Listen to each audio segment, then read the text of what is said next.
இசை பெருசா மொழி பெருசாங்கிறதே வாதம் இல்லை. அது இப்போ இவங்க வெளியில பேசிக்கிறாங்க. எந்த சாதி பெருசு, நாங்கெல்லாம் என்ன ஆளு, நீ என்ன ஆளு. இளையராஜா வந்து என்னோட இசையை பற்றி பெருமையா பேசும்போது திமுரு அவலப்பட்டு எதிரே இருக்கிறவன் கேவலமா நான் நினைக்கிறான்ல. அப்படிங்கிற போது இது இயல்பா வரத்தானே செய்யும். என்னோட இசை தான் உங்களை எல்லாரையும் வாழ வச்சு அப்படின்னா இளையராஜா சொல்லும்போது இளையராசாவின் இசைக்காக தமிழ்நாட்டில் படங்கள் ஓடியதா இல்லையா? திட்டமிட்டு இளையராசாவை சாதியா பார்த்து ஒதுக்கி வைக்கிறாங்க. இதே வைரமுத்து கூட தான் வளர்ச்சி அடைகிற வரை நீ இளையராஜாவை தாங்கி தானே இருந்த. இளையராஜா எங்கேயாவது இப்ப வைரமுத்துவை கண்ட முன்னி ஏதாவது பேசிருக்காங்க? மற்றவங்களை பத்தி இது பேசுனே கிடையாது. ஆமா, நீ ஏன் போய் அவரை சீன்ற? அதுக்கும் சாதிதாங்க, சாதியால் தான் நீ பேசுறேன்ற. காப்பிரைட்ஸ் இளையராஜா அதாங்க காப்பி ரைட்ஸ்ங்கிறதுங்க. ஒரு இளையராஜா பாட்டை ஒரு 6 நொடிகளுக்கு மேல உங்க வீடியோல வச்சீங்கன்னா அது வந்து கமர்ஷியல். இது உலகம் முழுக்க இருக்கு. அப்போ அந்த ரைட்ஸை கேட்கறது என்ன தப்பு? இல்ல, அந்த ரைட்ஸ்ல என்னோட மொழியும் இருக்கு அப்படிங்கிறதுனால தான் இந்த வந்து சரி, உன்னோட மொழி இருந்தா நீ தனியா கேட்டுக்கோ. கேட்டுக்கோ, இப்போ என்ன பிரச்சனை? மியூசிக் டைரக்டர் இந்த மெட்டு கொடுக்குற போது கவிஞரின் வரிகள் அதுக்குள்ள வருகிற போது சில வரிகள் அந்த படத்துக்கும் இல்லை அந்த சீனுக்கும் மேட்ச் ஆகணும்னா இசையமைப்பாளர்கள் அந்த வார்த்தையை திருத்திடுவாங்க. இது கண்ணதாசனுக்கும் நடந்திருக்கு, வாலிக்கும் நடந்திருக்கு. வைரமுத்து பேசிட்டாரு, நான் எழுதுன பாட்டுல இருந்து வரிகளை திருத்துறதா அப்படிங்கிற எண்ணம் தானே. ஏன் இந்த வார்த்தையை கண்ணதாசன் சொல்லல, வாலி சொல்லல? காரணம்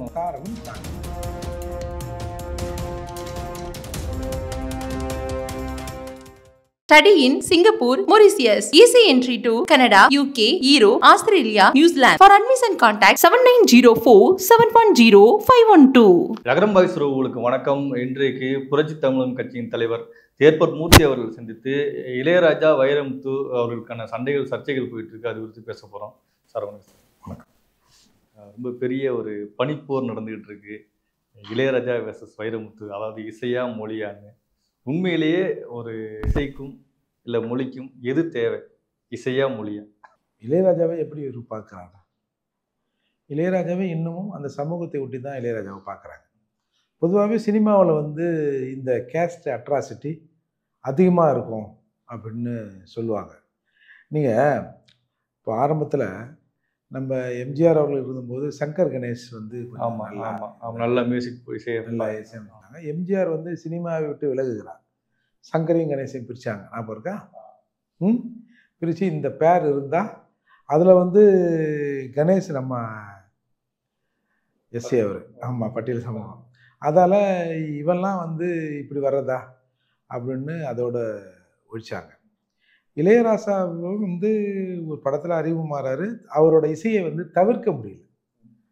அதால் அவரை வந்து ஏகப்பட்ட பேர் எவ்வளவோ எதிர்த்து இருந்தாலும் அந்த இசை அவரை எங்கேயோ கொண்டு சென்றது. இப்போ நமக்கு இசையா மொழியா அப்படின்னு கேட்டால், இப்போ நம்ம வேறு மொழி தெரியாத இப்போ போஜ்புரி பாட்டு, பீகாரில் பாட்டெலாம் கேட்குறோம். நம்ம என்ன வரின்னு நம்மளுக்கு என்ன வரின்னு தெரியாது, அது என்ன கருமன்னு கூட தெரியாது. ஏதோ ஒரு ஓசை வருது, அது கூட ரசிக்கிற பாட்டுகள்லாம் இருக்குல்ல. சின்ன பசங்க கூட மொழி தெரியாத ஏதோ ஒரு பாட்டை கண்ணாமனா அந்த அந்த லயத்தில் அந்த பாடுதுங்கள்ல. அப்போ இசை முக்கியமா மொழி முக்கியமானா இசைக்கு மொழி அழகு சேர்க்கிறது. இசை இருந்தால் தான் அந்த மொழிக்கு அழகு சேர்க்குது. நீங்கள் வெறும் வந்து ஒரு ஒரு பாட்டு, அந்த பாட்டை வெறுமனே பாடுறோம்னா அது எப்படி இருக்கும்? வெறும் கவிதையாக தான் இருக்கும், இல்லை உரைநடையாக இருக்கும். ஸ்லோவாக படித்தோம்னா உரைநடை, கொஞ்சம் வேகமாக படித்தா கவிதையாக இருக்கும். அப்போ அதுக்குள்ளே அந்த இசை வருகிற போது அதுக்கு வந்து மேலும் மெருகூட்டுது. நாம் வந்து இசை பெருசா மொழி பெருசாங்கிறதே வாதம் இல்லை. அது இப்போ இவங்க வெளியில் பேசிக்கிறாங்க. சாதி, எந்த சாதி பெருசு, நாங்கள்லாம் என்ன ஆள், நீ என்ன ஆள், நீலாம் இந்த அளவுக்கு வச்சுறதாங்கிறதான் பிரச்சனை. நான் நினைக்கிறேன் நம்ம கலைஞர் அவர்கள் தான் இசைஞானிக்கு இசைஞானி பட்டம் கொடுத்தார். உங்களுக்கு தெரியும், அவர் வந்து நம்ம இசை குடும்பத்தில் சேர்ந்தவர். நம்ம டிஎம் ராஜாத்திரம் பிள்ளையோட சொந்தக்காரர் கருணாநிதி.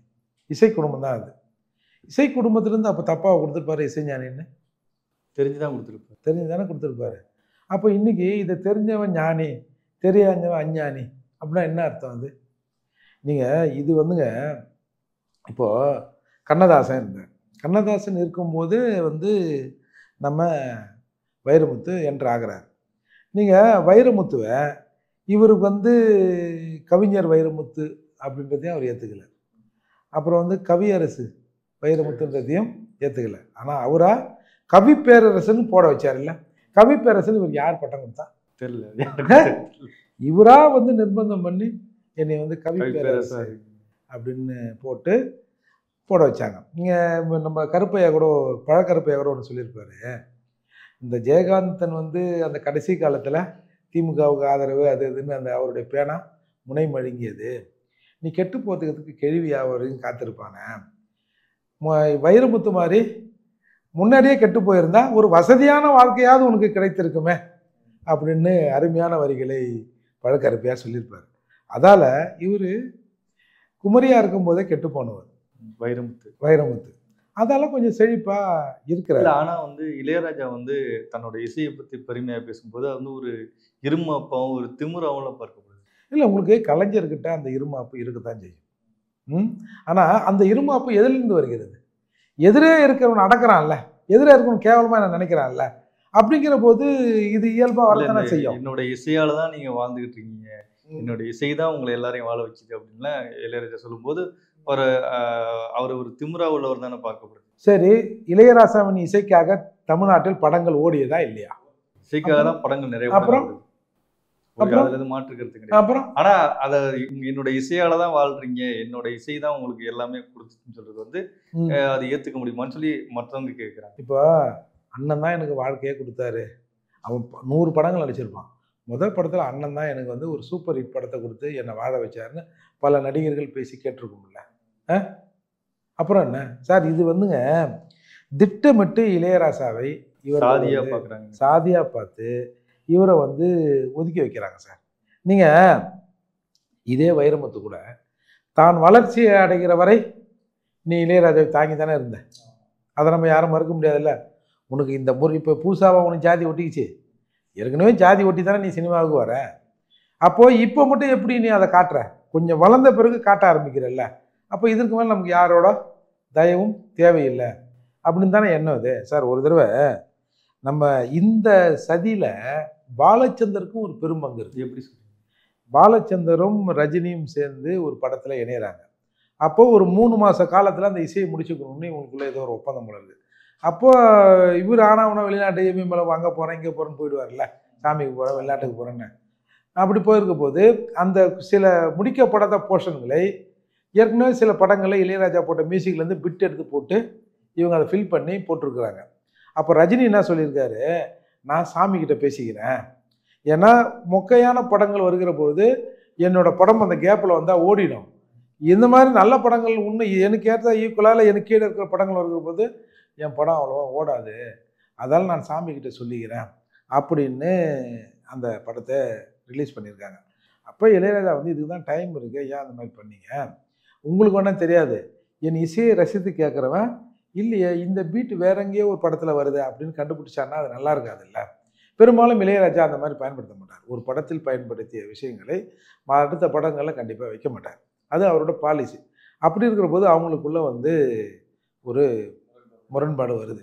உடனே பாலச்சந்தர் என்ன பண்ணுறாரு, அவங்க லைனால் இந்த மணிரத்னம் அவன் வந்தவன் போன எல்லாத்தையும் கூப்பிட்டு இளையராஜாவை நம்ம வந்து கொஞ்சம் தள்ளி வைக்கணும் அப்படின்னுக்காக இளையராஜாவை ரீப்ளேஸ் பண்ணணும்னு கொண்டு வரப்பட்டவர் தான் இன்னொரு மியூசிக் டைரக்டர்.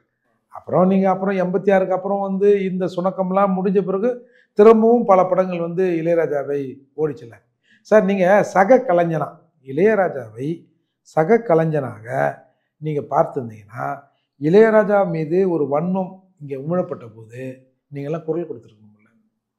உனக்கு அந்த சாதி எண்ணம் இல்லை, அவர் ஒரு மியூசிக் டைரக்டர், நான் ஒரு பாட்டு எழுதுறேன், இல்லை நம்ம சினிமா துறையில் இருக்கிறவங்க அப்படின்னா இளையராஜாவை தபாலா எடுத்து அடித்தவன்லாம் இசைஞானி ஆகிட முடியுமா?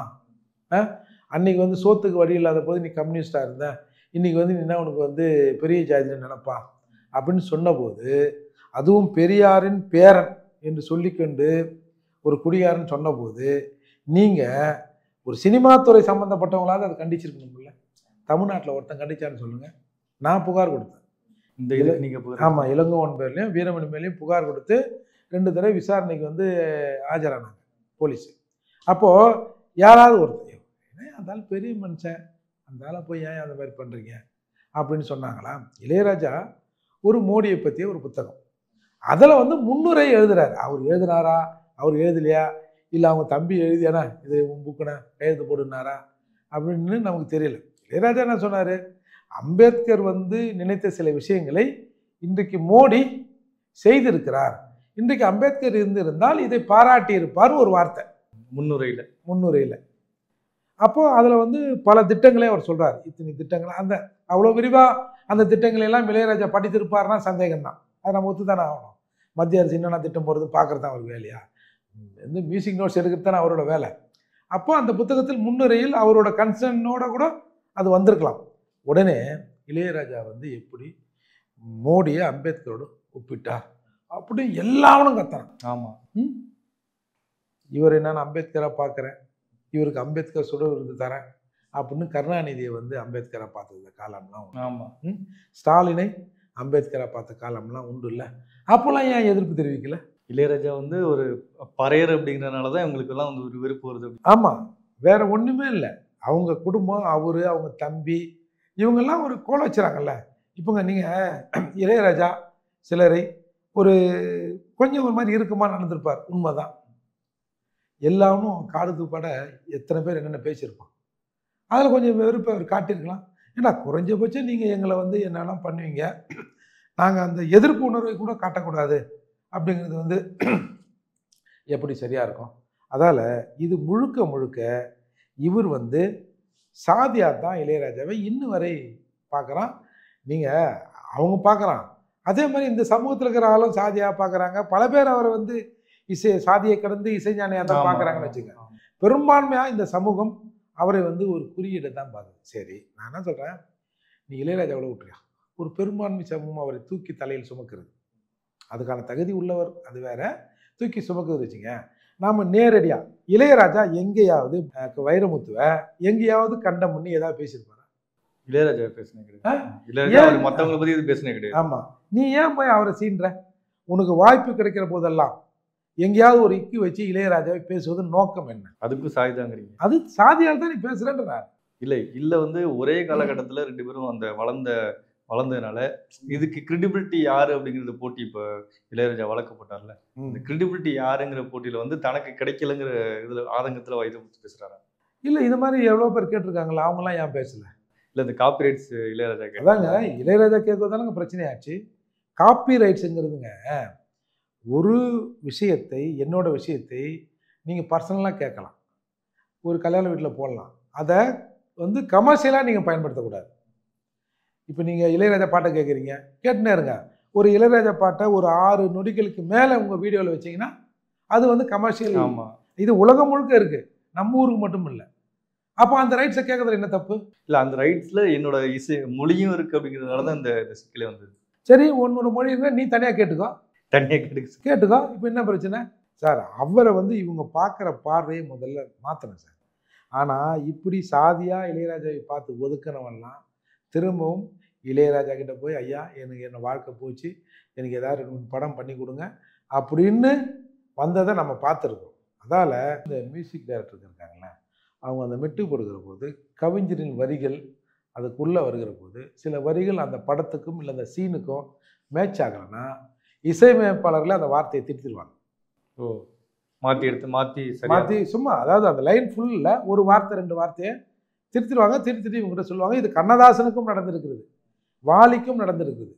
அதே மாதிரி இளையராஜா மியூசிக் போட்டிருக்க போது ஒவ்வொரு கிராமத்து ஸ்லாங்கில் இருக்கும், அது ஒரு வார்த்தை வேறு மாடர்னாக இருக்கும், அந்த வார்த்தையை மாற்றிட்டு போடுவார். அதுக்கு தான் நீங்கள் சில இடத்துல பார்த்தீங்கன்னா நம்ம ஆள் சொல்லுவார், நான் வந்து வளர்ச்சி வரைக்கும் பொறுமையாக இருந்துட்டு நான் வந்து சிறப்பாக செதுக்கி இருக்கிறேன், அதை சிதைப்பதையோ அதை வந்து செறிவுபடுத்தியதோ நான் விரும்பலை, என்னோட இசைக்கு வரலன்னா என்னை வந்து குறை சொல்லக்கூடாது, என் எழுத்தை குறை சொல்லக்கூடாது, நான் என்னோட வார்த்தைகளை நான் வந்து ஒவ்வொரு பாட்டுக்கும் பார்த்து தான் போடுவேன்னு வைரமுத்து பேசியிருக்காரு, தெரியுங்கள? இது கண்ணதாசனுக்கும் நடந்திருக்குது. அப்போ என்ன எண்ணம்? இதுக்கு முன்னாடி இருந்தவங்களாம் கவிஞர் இல்லையா, இவர் தான் கவிஞரா, இவர் தான் புலவரா? அப்போது ஒரு கீழ்சாதிக்காரன் நான் எழுதின பாட்டில் இருந்து வரிகளை திருத்துறதா அப்படிங்கிற எண்ணம் தானே இது. ஏன் இந்த வார்த்தையை கண்ணதாசன் சொல்லலை, வாலி சொல்லலை? காரணம் சாதி. அதுதான் இதுக்கு அடிப்படை. பெரிய அளவில் வளர்ந்தவங்களால ஏற்றுக்க முடியல, சகிக்க முடியல சார். சாதாரணமாக நம்ம ஒரு வெள்ளை சட்டை போட்டு ஒரு ஷூவுக்கு போட்டு முன்னாலும் பற்றியா, காலை பற்றியா, ஷூ பற்றியா, வெள்ளை சட்டை பற்றியா, இதுக்கெல்லாம் எப்படி தெரியுமா இருந்தது? அப்படின்னு நம்ம காதுபட பேசுறது நம்ம பார்க்கணும்ல. அப்போ சினிமா துறையில் இது பயங்கரமா இருக்கு சார் சினிமா துறையில் இது பயங்கரமாக இருக்குது. நீங்கள் இந்த இப்போ நீங்கள் வேறு யாருன்னா கூட கேட்டு பாருங்க. இப்போ இந்த ரஞ்சித் வந்த பிறகு தான் இந்த சமூகத்து ஆள் நான் அப்படின்னு சொன்னார் இல்லை. இதுக்கு முன்னாடி எத்தனையோ பேர் இருந்தாங்க. யாராவது இந்த சமூகத்து ஆள் அப்படின்னு சொல்லியிருக்காங்களா? ஆனால் நான் தேவர், நான் கவுண்டர், நான் அவரு, நான் இவர் அப்படிலாம் நம்ம பேசுகிறத படமே நிறைய எடுத்திருக்காங்க. நீங்கள் படங்களில் ஒரு பண்ணையார் ஒருத்தர் இருப்பார். அவர் வந்து பகலில் அவன் ஜாதி பொம்பளை வீட்டில் படுத்திருப்பார். அவர் பொண்டாட்டின்னுவார். சாயந்தரம் ஆனால் இன்னொரு வீட்டுக்கு போவார். அது யார்? அது ஒரு எஸ்சி பொண்ணாக காட்ட போடுறான். இதுலேருந்து தெரியல சினிமாவில் என்ன. அப்போ உங்களுக்கு நேச்சராக இதாக இருக்குதா? நீ எப்படி போய் இன்னொருத்த வீட்டில் படிக்கிறியோ, நீ இல்லாதப்போ வேலை செய்கிறவங்க வீட்டில் இருப்பான்ல, அந்த மாதிரியான சம்பவங்கள் நடந்திருக்குல்ல. அதை எவனாவது காட்டிருக்கானா? ஓனர் போய் ஒரு எஸ்சி வீட்டில் படுத்துப்பார். பண்ணையார் இல்லாதப்போ எதிர் சம்பவங்கள் நடந்திருக்குல்ல, நம்ம படிச்சிருக்கோம்ல. எவனாவது இதை காட்டுவானா சார் சினிமாவில்? அதெல்லாம் எப்படி காட்ட முடியும்? அதை எப்படி காட்ட? அப்போ எங்கள் பொங்கலையில் காட்டுறீங்க? அப்போ உங்கள் அந்த சிந்தனை தானே அது. சினிமாவில் இதை காட்டினா ஒன்றும் பிரச்சனை இல்லை, எல்லாரும் இதை வந்து பரவாயில்ல நல்ல படம் தான், சூப்பராக இருக்குப்பா அப்படின்னு காட்டுவான். ஒரு படத்தில் காதலன் காதலி தற்கொலை பண்ணிக்கிறான். காதலன் அவரோட அந்த சவை எரியும் போது போய் ஓடுறான். எல்லாரும் பார்த்துட்டு கை தட்டுறோம். அதை அப்படியே ரிவர்ஸில் காட்டுவோமே. அந்த மாதிரியான விஷயங்கள் நடக்கும்ல. இப்போ இங்கே நம்ம இப்போ பள்ளிக்காரில் ஒரு விஷயம் நடக்குது. ஆமாம். ஒரு கோனார் பொண்ணு பறையர் பையனை கொண்டுட்டாங்க. பொண்ணு வந்து இறந்து போச்சு. அது ரெண்டும் ஒரே கதை மாதிரி தானே. இப்போ ஏன் இந்த மாதிரி காட்டினா ஏன் ஏற்றுக்க முடியாதா? அப்போது சினிமாவில் இருக்கிறவர்களே அதை ஏற்றுக்க மாட்டான், மக்கள் ஏற்றுப்பான். சினிமா எடுக்கிறவனே அதை ஏற்றுக்க மாட்டான். அப்போது இங்கே எல்லாமே சாதியாகத்தான் இருக்குது. இன்னமும் இந்த சமூகத்திலேருந்து ஒருத்தன் வந்தால் அதை ஜீர்ணிக்க முடியாது. இவனுக்கெல்லாம் இவ்வளோ திறமையா அப்படின்னு நிலையிலேருந்து தான் நான் வந்து வைரமுத்து இதை பேசியிருக்கிறது தான் பார்க்குறேன். இவ்வளோ நேரம் உங்கள் நேரத்தை எங்களுக்காக செலக்ட்